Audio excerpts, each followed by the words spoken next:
Всем привет! Вы на канале Dasha Models, и сегодня я вам расскажу, как я строила настоящий немецкий локомотив в правильном 87-м масштабе, который используют настоящие коллекционеры железнодорожной техники. И в этом видео я вам поделюсь, как мне было сложно бороться с этим итальянским пластиком. Потому что я, честно говоря, не ожидала такого качества от моделей, которые можно купить сегодня. Так, поехали. Это не самая удачная модель от фирмы Итальери, а вернее не самая новая. По инструкции и по качеству литья деталей это было заметно, что набор, наверное, пришел к нам где-то из 80-х годов прошлого века. И мое исследование истории этого набора на сайте ScaleMates это подтвердило, но особых альтернатив не было, поэтому пришлось довольствоваться тем, что есть. И почему-то фирмы-производители масштабных моделей избегают железнодорожную тематику. А очень зря. У локомотивов очень много фанатов, и успех журнальной серии «Наши поезда» от Мадимио это лишний раз подтверждает. А купить все необходимое для постройки этой модели вы можете в магазине «Модельная лавка», и в магазине действует накопительная система скидок. То есть, чем больше моделей ты покупаешь, тем больше скидка. А применяя этот промокод на свой первый заказ, у вас будет скидка в 500 рублей. Ссылочка на магазин и промокод есть в описании к видео. После полугода сборки, а когда модель так сложно идет, то стройка всегда происходит не быстро. Я приступила к окраске паровоза. И вначале я загрунтую все детали грунтом от звезды в аэрозольном баллончике. И правда, он в последнее время меня часто подводит.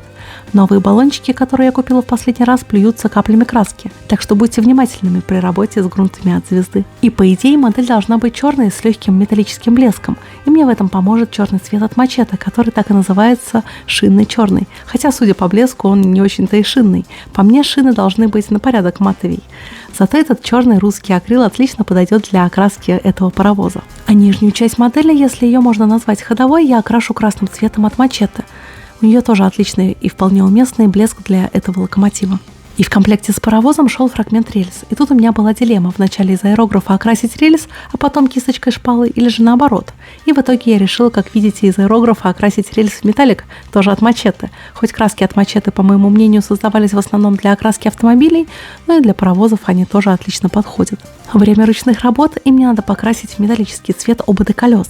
И, наверное, лучше бы это было бы сделать до сборки моделей, но я так изрядно намучилась со сборкой даже не окрашенной модели, что я боюсь представить, с какими бы приключениями я бы столкнулась при сборке окрашенных деталей. Ну а больше контента обо мне вне моделизма и неудачные мои эмоциональные дубли вы можете найти на моей страничке на Boosty.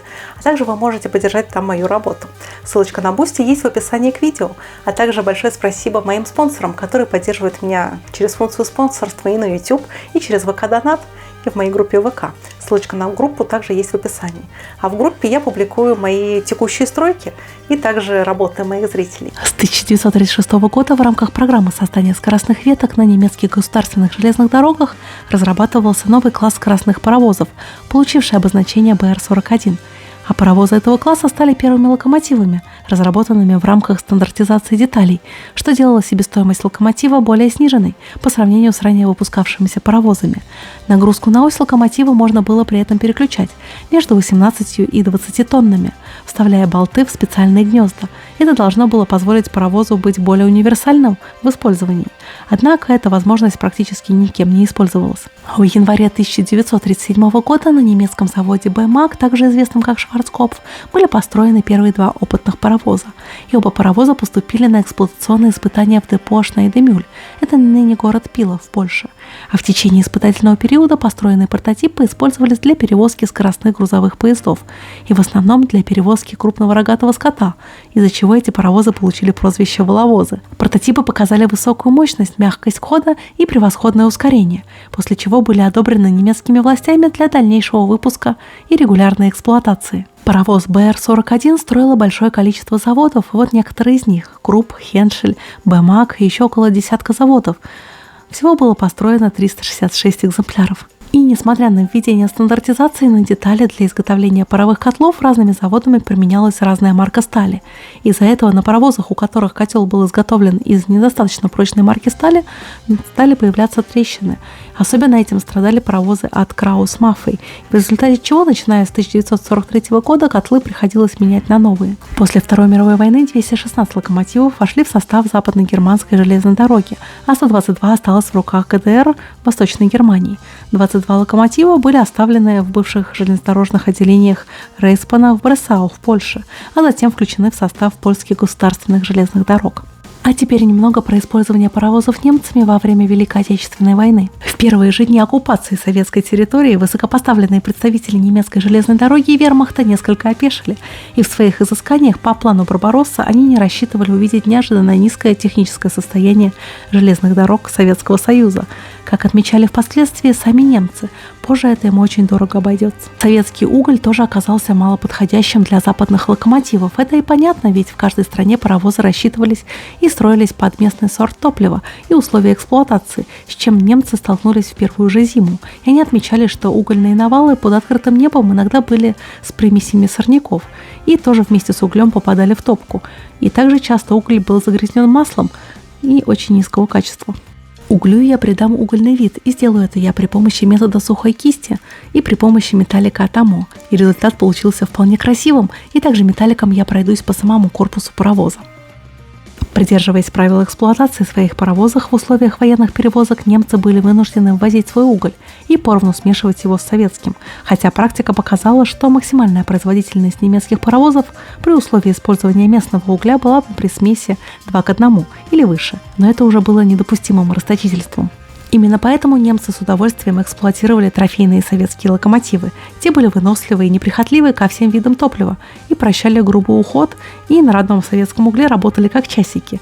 А также удивило немцев и то, что советские паровозы требовали меньше воды и при одной и той же заправке пробегали намного большее расстояние, чем немецкие локомотивы, и что стало особенно важным для Южного фронта. Кроме немецкого угля требовалось ввозить и вводить в строй немецкие светофоры, внедряя единую систему безопасности движения немецких составов. А также немцев не порадовала и котловая вода, приготавливаемая в специальных лабораториях на железнодорожных станциях. Например, на железнодорожной линии между Днепропетровском и Сталиной на Недонецк в каждой из 11 водонапорных башен, а это очень интересное строение, и где-то они даже сохранились до наших дней, пришлось вводить специальные немецкие добавки по причине отсутствия местных, дабы предотвращать ускоренную накипь на котлах локомотивов. И теперь мне предстоит очень кропотливая работа. Мне надо окрасить шпалы. Я решила их окрасить в темно-деревянный цвет. И, кстати, я обратила внимание, что на тех железнодорожных дорогах, которые мне приходилось видеть, шпалы в основном бетонные. Видимо, сейчас деревянные шпалы особо и не найти. А также были свои особенности с устройством железнодорожного полотна, который состоял из насыпей, мостов, тоннелей, шпал, брусьев, рельсов и их узлов крепления к шпалам. И, как отмечено в немецких отчетах, только магистраль Москва-Харьков была уложена согласно всем нормам и правилам. Остальная часть советской железнодорожной сети была выложена либо на песочной основе, либо без гравия, либо вообще просто уложена на землю. А на сегодняшний день такие земляные полотна даже продолжают еще где-то эксплуатироваться, например, на подъездных или маневровых путях. И причем шпалы со временем уже почти полностью утоплены в землю. И в качестве финала работы над рельсами я придам им нужный металлический блеск, все тем же методом сухая кисть. Но что бы ни творилось на линии фронта, в тылу Рейхсбан методично и ежедневно выполнял одну из главных задач Рейхсминистерства оккупированных территорий – экспроприацию богатств Советского Союза по плану ОСТ. На вывоз богатств нашей страны в ход шло все, что могло катиться по рельсам. Как бы не нужны были вермахту вагоны и паровозы, но их строгое количество непременно выделялось под экономическое ограбление завоеванных территорий.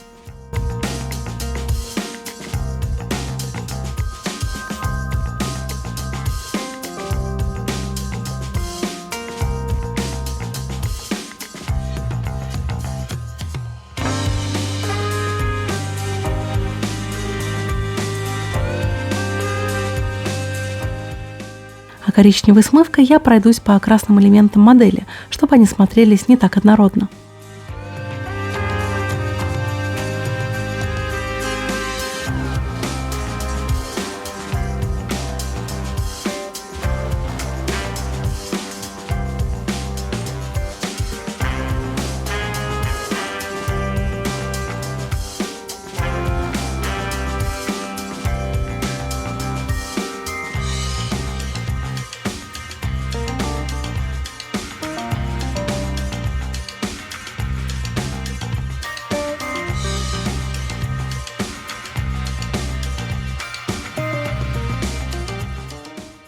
Переведу декали, и поначалу я думала, раз модель так себе по качеству, то и качество декалей должно быть соответствующим.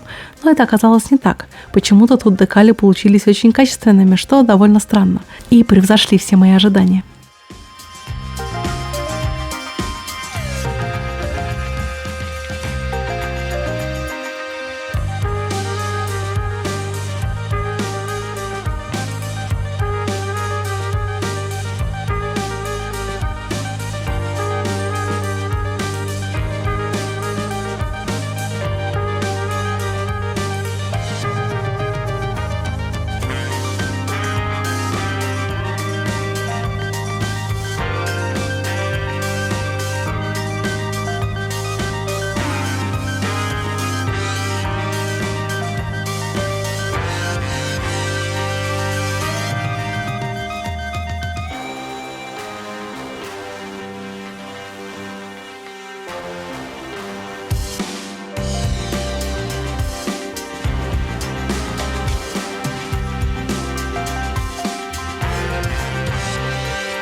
И финальный этап работы над моделью – это окраска отражателей фар.